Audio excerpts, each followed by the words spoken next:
pagi anak-anak ibu seluruhnya, kelas 9. Salam sehat, salam sejahtera buat kamu semua ya, dimanapun kalian berada. Pagi hari ini bertemu dengan saya, Ibu BM, yaitu pada pembelajaran IPA. Materi pembelajaran kita hari ini yaitu mengenai tentang listrik dinamis dalam kehidupan sehari-hari.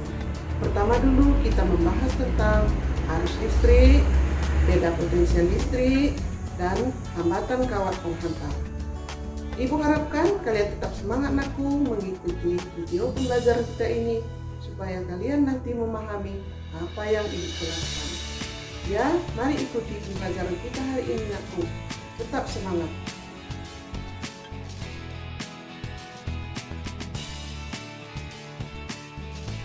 Listrik dinamis sama dengan listrik yang mengalir. Pada minggu yang lalu, kalian sudah mempelajari tentang listrik statis. Ada dua jenis muatan listrik, yaitu muatan positif dan muatan negatif. Apabila dua buah benda tertentu berdekatan atau digosok satu sama lain, maka terjadilah perpindahan elektron atau muatan negatif. Begitu juga pada aliran arus listrik, bahwa arus listrik merupakan aliran elektron atau aliran muatan negatif dari potensial tinggi ke potensial rendah. Maka arus seperti ini merupakan arus konvensional.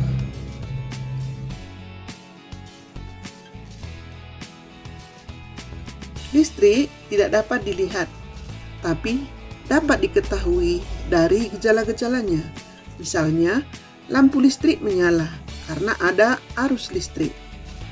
Ketika kamu menghubungkan lampu dengan sumber arus listrik dengan menggunakan kabel, berarti kamu telah membuat sebuah rangkaian listrik tertutup. Pada rangkaian listrik tertutup atau saklar tertutup atau posisi on, arus listrik akan mengalir dan lampu menyala. Jika saklar dibuka ataupun kabel diputus, maka lampu tidak menyala ataupun padam. Mengapa arus listrik dapat mengalir? Arus listrik dapat mengalir karena pada ujung-ujung rangkaian ada beda potensial listrik ataupun tegangan listrik yang diberikan oleh baterai sebagai sumber tegangan. Arus listrik dapat juga diartikan jumlah muatan yang berpindah dari suatu tempat ke tempat yang lain dalam setiap detik. Berdasarkan definisi ini, maka dapat ditulis dalam bentuk rumus, yaitu I sama dengan Q per T. Kalau diturunkan rumusnya, maka menghitung Q sama dengan I kali T. Maka menghitung T atau waktu sama dengan Q per I. Keterangannya di mana I sama dengan kuat arus listrik, satuannya ampere, disingkat A. Q sama dengan jumlah muatan listrik, satuannya coulomb, disingkat C. T adalah waktu, satuannya detik atau sekon, disingkat S. Perhatikan contoh soal nakku, boleh kamu lihat halaman 204. 1. Arus listrik sebesar 5 mA mengalir pada suatu kawat penghantar selama 0,1 sekon. Berapakah besar muatannya? Maka bagaimana cara menjawab soal ini? Maka harus diketahui. Dari soalnya kita baca, arus listrik simbolnya adalah I. I sama dengan 5 mA. Ditukar ke ampere sama dengan 0,005 ampere. Dari mana datangnya ini? 1 ampere sama dengan 1000 miliampere. Maka 1 miliampere sama dengan 1/1000 ampere. Kalau 5 miliampere sama dengan 5 kali 1 per 1000 ampere. Sama dengan 5 per 1000 ampere. Sama dengan 0,005 ampere. Sama dengan 5 kali 10 pangkat minus 3 ampere. T sama dengan 0,1 sekon. Ditanya besar muatan, yaitu Q. Jawab.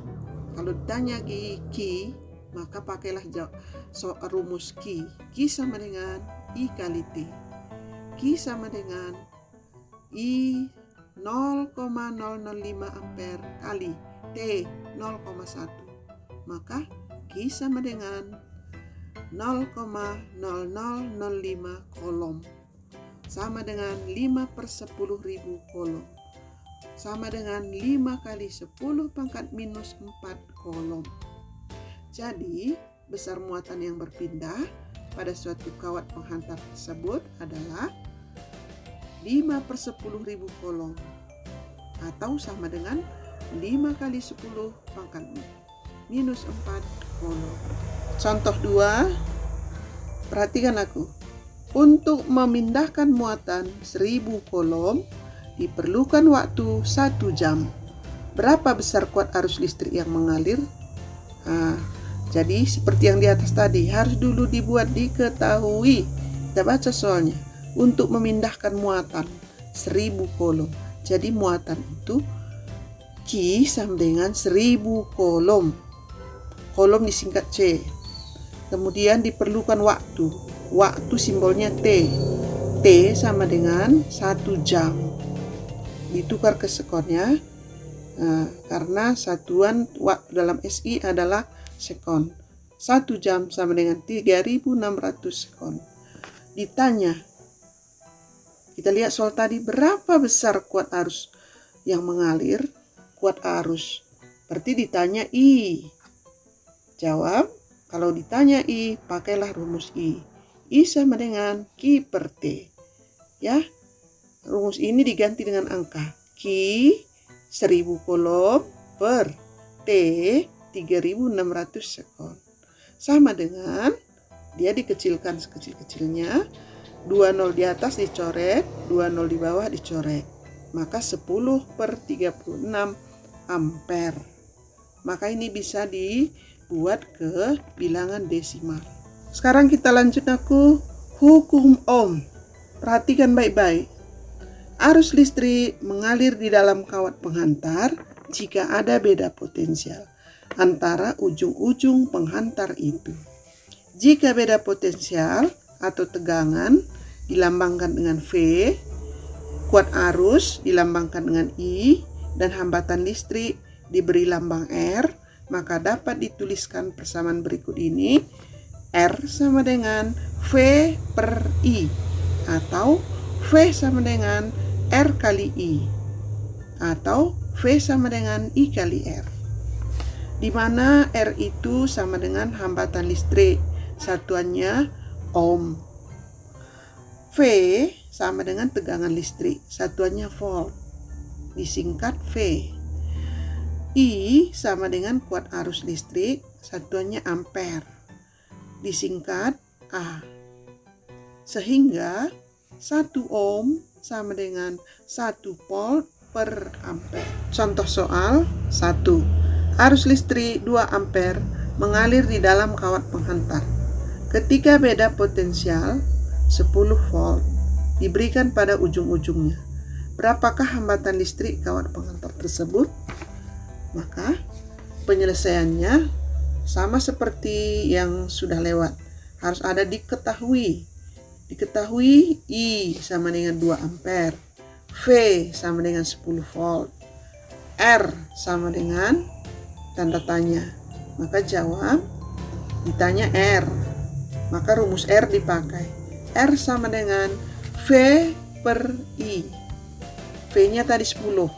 I-nya 2. Maka 10 volt per 2 ampere sama dengan 5 ohm. Ohm adalah satuan hambatan kawat. Hambatan kawat penghantar. Pada suatu rangkaian listrik, penghantarnya selalu menggunakan kawat Kawat penghantar ini terbuat dari logam. Hambatan kawat penghantar ditentukan oleh 3 faktor, yaitu panjang kawat, luas penampang kawat, dan jenis bahan kawat. Secara matematis dinyatakan dengan rumus berikut. R sama dengan Rho kali L per A, di mana R itu adalah hambatan kawat, satuannya ohm. L adalah panjang kawat penghantar, satuannya meter. A adalah luas penampang kawat, satuannya meter persegi atau meter kuadrat. Rho adalah hambatan jenis kawat, satuannya ohm meter. Contoh soal, seutas kawat panjangnya 20 meter, mempunyai luas penampang sebesar 0,25 mm kuadrat. Jika hambatan jenis kawat 10⁻⁶ ohm meter, berapakah hambatan listrik kawat tersebut? Maka bagaimana penyelesaiannya? Maka harus dibuat dulu diketahui. Diketahui panjang kawat atau L sama dengan 20 meter. Luas penampang atau A sama dengan 0,25 mm kuadrat. Harus ditukar ke meter kuadrat ya. Jadi 0,25 mm kuadrat sama dengan 25 kali 10⁻⁸ meter kuadrat. Hambatan jenis atau Rho sama dengan 10⁻⁻⁶ ohm meter. Maka ditanya hambatan kawat atau R. Maka jawab R sama dengan Rho kali L per A. Maka R sama dengan rumus tadi ditukar ke angka ya. Rho 10⁻⁶ ohm meter kali L 20 meter per A 25 kali 10⁻⁸ meter kuadrat. Maka dari perhitungan matematika sama dengan 20 per 25 kali 10⁻⁶ kali 10⁻⁸, sama dengan 20 per 25 kalau dibagikan 0,8 kali 10⁻² ohm. Jadi hambatan kawat penghantar tersebut adalah 0,8 kali 10⁻² ohm. Sekian pembelajaran kita hari ini nakku. Tetap semangat, jaga kesehatan. Kamu jawab tugas-tugas yang ibu berikan dengan baik ya, supaya kamu mendapatkan nilai yang bagus. Selain mendengarkan video pembelajaran ini, boleh kamu lihat dari internet untuk mendapatkan pengetahuan yang baru. Selamat belajar.